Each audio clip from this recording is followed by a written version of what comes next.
Ay, nakakasakay na ng airplane. Ate! Ay, makakasakay na ng airplane. Ito. Ikaw magpindot doon. Hindi ako marunong. Hindi ako lang. Hindi mo kayo lens. Eh. Malay ko dyan.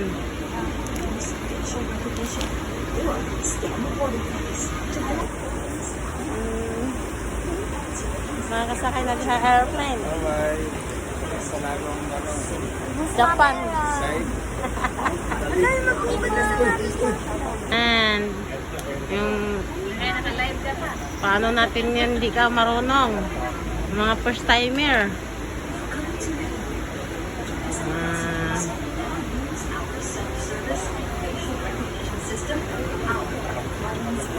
Salt chicken.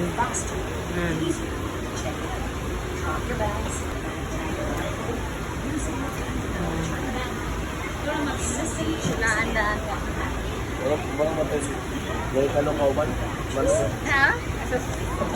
Daga na? Ilan na yan? Napa? Ay. Lang pa isa. Balangin mo kuya ba muna? Bilangin. 6 na? Sa pupunta. Tignan mo ang dami mga pulis.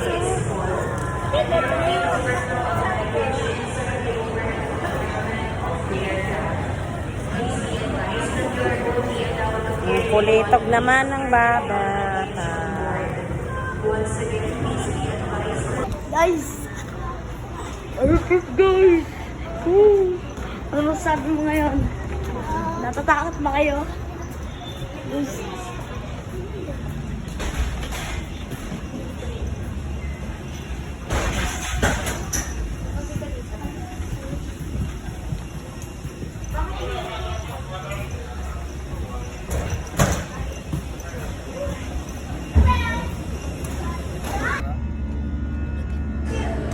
Ito yung part guys na sobra po talaga akong ninenervyos.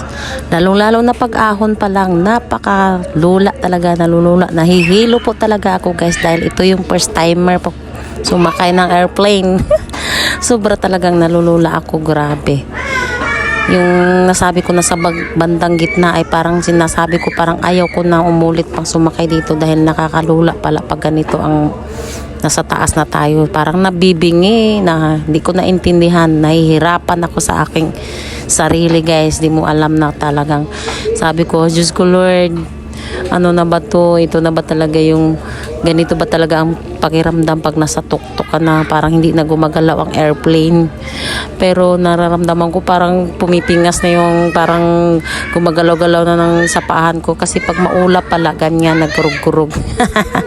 Ay nako guys, ewan ko lang kung sasakay pa ba ako ulit. Parang natatakot man ako Parang man akong naisip ko, nabungol ako, nanenervyos ako na hindi ko alam ano ba. Sabi ko na lang, ganito ba talaga pag sumakay ka ng airplane? Bakit yung iba pabalik-balik parang okay lang? Sabi ko sa kanila, ganito ba talaga ang nararamdaman o sadyang ako lang talagang nakakaramdam ng ganito? Ay grabe talaga guys. Mabilis nga naman talaga tayong makarating sa Tacloban pero dadaan muna tayo ng sobrang nervyos. Nervyos ako, naiwan. Kinakabahan ako kasi sobrang nakakalula. Ikaw guys, comment down below kung ilang taon ka naka-experience na sumakay ng airplane. Dahil ako ay 45 years old. Ngayon pa lang ako naka-experience na sumakay ng airplane. Parang sinasabi natin na parang na-inosente. Inosente na may halong nervyos ka ba. Nakabahan talaga ako guys, hindi ko maintindihan dahil sobra talaga siyang nakakalula. Sabi ko nga, bakit yung iba sobrang saya nila pagka ganyan? Wala silang masasabi na ganyan ganito. Ay, nako talaga, paulit-ulit na lang yung sinasabi ko. Basta yun, kaba. Sobrang kaba talaga. Kinakabahan talaga ako guys. Ayun lamang guys, ang aking experience guys. Talo pa ako sa aking mga anak guys. Sila ay parang wala lang. Lalong-lalo na yung aking bunso. Ang sabi niya, Mama, ano ba? Nasa tuktok na tayo, hindi na yata gumagalaw yung airplane. Lalo na naman akong kinabahan. Sabi ko, wag ka maingay. Pero yung sila, nakikita ko, natulog lang yung isa kong anak. Yung asawa ko ang taga-video guys, nakita nyo naman, nervyos. Grabing haggard at Monra guys. Nervyos todo. Saan sila tita mo? Ayan, nakasakay na kami ng van. Papunta na kami ng aming bayan sa Batu Leyte. At ayan guys, napakaganda talaga. Amoy Leyte na. Amoy na talaga ang probinsya. Amoy na ang Leyte. Malapit na kami makakarating sa aming lugar.